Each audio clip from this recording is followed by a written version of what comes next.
Hi friends, welcome back to JNTUA updates. So ముందుగానే చెప్తున్నాను, ఈ వీడియో కేవలం బ్యాక్లాగ్స్ ఉన్న వాళ్ళకి మాత్రమే. అది ఏ కోర్స్ బ్రాంచెస్ అయినా సరే, బీటెక్ కానివ్వండి, బీఫామ్, ఎంటెక్, ఎంఫామ్, ఎవరైనా సరే, ఏ కోర్స్ వాళ్ళైనా సరే, ఓన్లీ బ్యాక్లాగ్స్ వాళ్ళు మాత్రం ఈ వీడియోని విజిట్ అవ్వండి. అండ్ కొంచెం యావరేజ్గా ఉన్న స్టూడెంట్, అంటే లైక్ కొంచెం వెనుకున్న వాళ్ళు, అంటే చదువులో కొంచెం వెనుకుండి ఎక్కువ ఎంటర్టైన్మెంట్కి స్పెండ్ చేసే వాళ్ళు కూడా ఈ వీడియోని చూసుకోండి. ఖచ్చితంగా ఉపయోగపడుతుంది. ప్రామిస్ చేస్తున్నాను, మీరు ఖచ్చితంగా మీ బ్యాక్లాగ్స్ని క్లియర్ చేసుకుంటారు.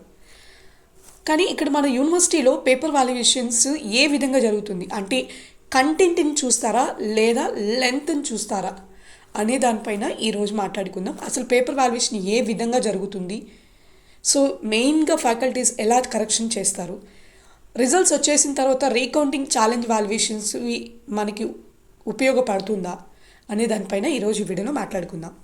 సో మనం ఫస్ట్ చూసుకుంటే, యూనివర్సిటీ రిజల్ట్స్ రాగానే మనం మెయిన్గా అబ్జర్వ్ చేసింది ఏంటంటే, మనకి మామూలుగా మన పేరెంట్స్కి చెప్పుకోలేం, కానీ మన ఫ్రెండ్స్తో కరెక్ట్గా చెప్తాం రాసిన దాన్ని బట్టి. అంటే మనం బాగా రాస్తే అయిపోద్ది ఈసారి ఈ సబ్జెక్ట్ అంటాం, బాగా రాకపోతే ఏం రాసానో లేరా సగమే, ఏమో చెప్పలే, పేపర్ వాల్యుయేషన్ బేస్ చేసుకొని ఉంటుంది అని కొంతమంది చెప్తాం.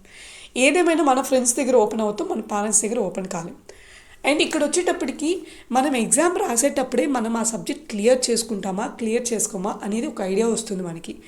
కానీ రిజల్ట్స్ వచ్చిన తర్వాత మేబీ అవి కొన్నిసార్లు రివర్స్ కూడా అవుతాయి. సబ్జెక్ట్ క్లియర్ చేసుకుంటాం అనేది సబ్జెక్ట్ సప్లీ పడవచ్చు, లేదు సబ్జెక్ట్ క్లియర్ చేసుకోలేమురా, ఏదో రాసేసి వచ్చేసాను అయిపోయింది అనేవాళ్ళు కొంతమంది ఉంటారు. నిజంగా చెప్తున్నాను, ఫెయిల్ అవుతా అన్న వాళ్ళు పాస్ అవుతారు, పాస్ అవుతా అన్న వాళ్ళు ఫెయిల్ అవుతారు. Based on luck. నిజంగా చెప్తున్నాను, లక్ మీద ఆధారపడి ఉంటుంది. ఏందక్క అంత ఖచ్చితంగా ఎలా చెప్తున్నావు అంటారా? కొంతమంది ఉంటారు యాజ్ ఇట్ ఈస్ వాళ్ళు ప్రిపేర్ అయింది, లేదా వాళ్ళ ఫ్యాకల్టీస్ చెప్పిన నోట్స్ యాజ్ ఇట్ ఈస్ దింపి వచ్చే వాళ్ళు ఉంటారు. అది పనిగా బట్టి కొట్టి రాసే వాళ్ళు కూడా ఉంటారబ్బా. కానీ పాపం వాళ్ళు 10 మార్క్స్ 5 మార్క్స్తోనే మార్క్స్ వస్తాయి, కానీ ఫెయిల్ అయిపోతారు. జస్ట్ 5 మార్క్స్ 8 మార్క్స్ లేదా 15-16 మార్క్స్ వేస్తారు, ఫెయిల్ అయిపోతారు. ఎందువలన అన్ని మార్క్స్ అంటే అంత యాజ్ ఇట్ ఈస్ దింపినా కూడా అంత ఫెయిల్ అయిపోతారు అంటే, మన యూనివర్సిటీలో కంటెంట్కు చూసేది 20%, లెంత్ చూసేది 80%. మీకు అర్థమై ఉంటుంది. సో వాళ్ళు ఎలా చూస్తారంటే, ఫస్ట్ మనకి హ్యాండ్ రైటింగ్ బాగుండి మీరు కానీ ఫస్ట్ లైన్ అంటే కొన్ని లైన్స్ కానీ కంటెంట్ యాజ్ ఇట్ ఈస్ మీరు ఉన్న క్వశ్చన్స్ని అదే క్వశ్చన్కి రిలవెంట్గా కానీ మీరు ఆన్సర్ రాసి ఉండి లెంత్గా కానీ రాసి ఉంటే, అంటే ఇప్పుడు మనకున్నది 10 మార్క్స్ క్వశ్చన్స్, లేదా 10 మార్క్స్ క్వశ్చన్స్ 2 5 మార్క్స్ క్వశ్చన్స్ ఇవ్వచ్చు, లేదా ఒక 7 మార్క్స్ క్వశ్చన్ వచ్చి ఒక 3 మార్క్స్ క్వశ్చన్ ఇవ్వచ్చు, 8 మార్క్స్ క్వశ్చన్ ఇచ్చి ఒక 2 మార్క్స్ క్వశ్చన్ ఇవ్వచ్చు. ఎలా అయినా సరే 10 మార్క్స్ క్వశ్చన్స్ అయితే మనకు ఉంటాయి. మామూలుగా నేను ఒకటి అడుగుతున్నాను, ఈ వీడియో చూసేవారు ప్రతి ఒక్కరు, మీరు 10 మార్క్స్కి ఎన్ని పేజెస్ ఆన్సర్ రాస్తారు, అంటే ఎన్ని సైట్స్ మీరు ఆన్సర్ ప్రజెంటేషన్ ఇస్తారు, కామెంట్ సెక్షన్లో కామెంట్ చేయండి. మామూలుగా అయితే 10 మార్క్స్ క్వశ్చన్స్కి మీరు రాయాల్సింది 3 సైడ్స్ ఆఫ్ ఆన్సర్.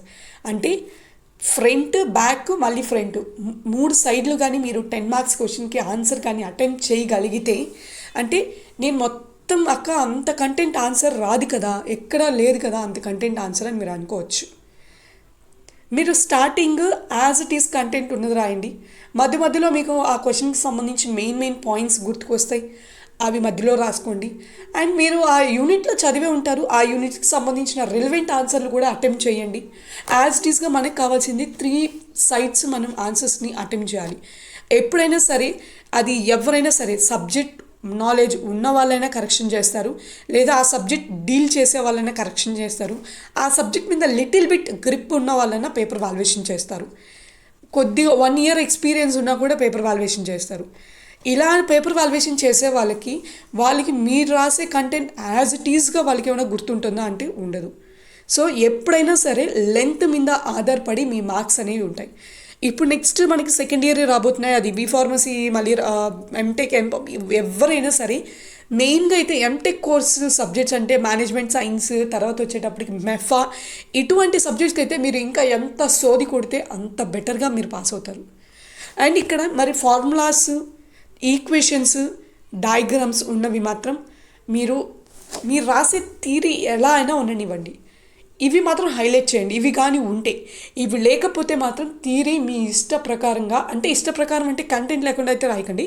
స్టార్టింగ్లో కంటెంట్ రాయండి, ఎండింగ్లో కంటెంట్ రాయండి, మధ్యలో ఒక 2-3 పాయింట్లు కంటెంట్ రాయండి. తర్వాత వచ్చేప్పటికి మీకు ఆ యూనిట్కి సంబంధించిన రిలవెంట్ ఆన్సర్స్ని అటెంప్ట్ చేయండి. ఖచ్చితంగా లాంగ్ ఆన్సర్స్కి వెళ్ళిపోతుంది. సో కంటెంట్ని చూస్తారు, మీ ఫస్ట్ 2 లైన్స్ 3 లైన్స్ చూస్తారు, తర్వాత ఎండింగ్ చూస్తారు, మధ్యలో ఒక 2 పాయింట్ని చూస్తారు, అండ్ లెంత్ని చూస్తారు. ఇప్పుడు మీరు రాసిన 3 అవర్స్ ఎగ్జామ్ని వాళ్ళు బుక్లెట్ని కరెక్షన్ చేయాలంటే వాళ్ళకి ఒక 3 అవర్స్ పట్టాలి కదా. సో ఈచ్ అండ్ ఎవ్రీథింగ్ మీరు రాసిన లైన్ బై లైన్ చెక్ చేయాలంటే అలా చేయరు. 40 బుక్లెట్స్ ఎంత తొందరగా కరెక్షన్ చేస్తే అంత అమౌంట్ వాళ్ళకి వస్తుంది. సో మనకి మ్యాక్సిమం పేపర్ వాల్యుయేషన్ ఎన్ని మంత్స్ పడుతుంది అంటే 1.5 మంత్, లేదా అటు ఇటు మ్యాక్సిమం 1.5 మంత్ 2 మంత్స్, 1.5 మంత్లోనే పేపర్ వాల్యుయేషన్ మొత్తం కంప్లీట్ అయిపోతాయి మన యూనివర్సిటీలో. తర్వాత మార్క్స్ అప్లోడింగ్ అదంతా కొంచెం లేట్ ప్రాసెస్ అవుతుంది కాబట్టి మనకి రిజల్ట్స్ అనేవి లేట్ అవుతాయి. సో ఎప్పుడైనా సరే లెంత్ అనేది చూసుకోండి. అండ్ ఇక 2 మార్క్స్ క్వశ్చన్స్ పరంగా చూసుకుంటారా, 2 మార్క్స్ క్వశ్చన్స్ వచ్చేటప్పటికి 4 to 5 లైన్స్ లెంత్ రాసేటట్టు చూడండి. మరి ప్రాబ్లమాటిక్స్ సంబంధించి చాలా వరకు ఏం చేస్తున్నారంటే జస్ట్ ఒక 5 to 6 లైన్స్లో రాసేసి ఆన్సర్ని ఎలాబరేట్ చేసేస్తున్నారు. ఒక ఫార్ములా ఉన్నప్పుడు స్టెప్ బై స్టెప్ మీరు ఎలాబరేట్ చేయాలి మ్యాథమెటిక్స్ని. నేను అలా అని చెప్పి ఉన్న బుక్లెట్లో ఉన్న 30 పేజీలో 35 పేజీలో రాయకూడదు. సో మనకు ఉన్నదాన్ని కొంచెం ఫార్ములాతో ఎలాబరేట్ చేసుకొని రాయడం నేర్చుకోండి. ఏదైనా సరే థియరీ సబ్జెక్ట్స్ ఉన్నవాళ్ళు, కోర్ సబ్జెక్ట్స్ ఉన్నవాళ్ళు మాత్రం మీరు రాసే ఆన్సర్స్ లెంత్ ఉండేటట్టు చూసి ఎగ్జామ్స్ అటెంప్ట్ చేయండి. కొద్దిగా కంటెంట్ ఉన్నా చాలు. మీరేమి as it is me materials లేదా మీరు బయటకు ఉన్న all in one books, A books అయినా సరే అక్కడున్న కంటెంట్ యాజ్ ఇట్ ఈస్ ఇక్కడేం ప్రింట్ చేయని అవసరం లేదు. మనం జస్ట్ మీకున్న కంటెంట్ని ఎప్పుడైనా గుర్తుపెట్టుకోండి. ఎంత చదివినా బుక్లెట్లో మాత్రం మీరు ఆన్సర్ ఎలాబరేట్ చేసుకోవాలి. ఇవి మనం ఏమి 10th ఇంటర్మీడియట్ కాదు, ఉన్న ఆన్సర్ ఉన్నట్టు దింపడానికి. ఒక గ్రాడ్యుయేషన్స్ మనం చదువుతున్నప్పుడు మన కంటెంట్ కూడా మన ఓన్గానే ఉండాలి. పేపర్ కరెక్షన్ చేసేవాళ్ళు కూడా ఓన్ కంటెంట్కే ఎక్కువ మార్క్స్ ఇవ్వడానికి చూస్తారు. ఓకే వీళ్ళకి నాలెడ్జ్ ఉంది ఈ సబ్జెక్ట్ మీద, ఈ కంటెంట్ మీద అని చెప్పి వాళ్ళకి అర్థం అవ్వాలి. సో ఆ విధంగా మీరు అటెంప్ట్ చేయగలగాలి మీ బుక్లెట్లో. ఖచ్చితంగా చెప్తున్నాను, ఇది మీరు ఫాలో అవ్వి రేపు రాబోయే ఎగ్జామ్స్ ఫాలో అవ్వండి.